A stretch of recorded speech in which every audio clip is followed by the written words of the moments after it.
રાજ્યની અંદર અનૈતિક વેપાર નિવારણ અધિનિયમ એટલે કે ઇલિસિટ ટ્રાફિક પ્રિવેન્શન એક્ટ 1956 મુજબ વેશ્યાવૃત્તિ સંપૂર્ણ પ્રતિબંધ છે અને આવા અનૈતિક વેપાર કરવા એ ગુનો બને છે। આજથી 15 દિવસ પહેલા અમોને વિશ્વસનીય અને આધારભૂત માહિતી મળેલ કે ચોટીલા યાત્રાધામની આજુબાજુ આવેલ હોટલ અને નેશનલ હાઈવે 47 પર આવેલી અમુક હોટલોની અંદર આવી અનૈતિક વેપાર પ્રવૃત્તિઓ ચાલે છે, જે ખૂબ જ ગંભીર હોય અને ચોટીલા એ એક પવિત્ર યાત્રાધામ હોય, ત્યાં આવતા નાગરિકો અને યાત્રિકોની ભાવનાઓ અને આસ્થાને ઠેસ પહોંચે તેવી કોઈ પણ પ્રવૃત્તિ ચલાવી લેવાય નહીં, જેને ધ્યાને રાખી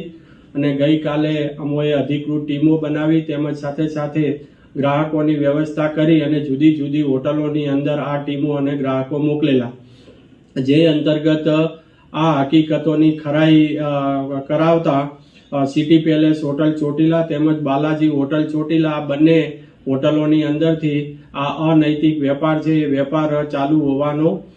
જે માહિતી હતી તે ખરી સાબિત થઈ છે, જે અંતર્ગત આ બંને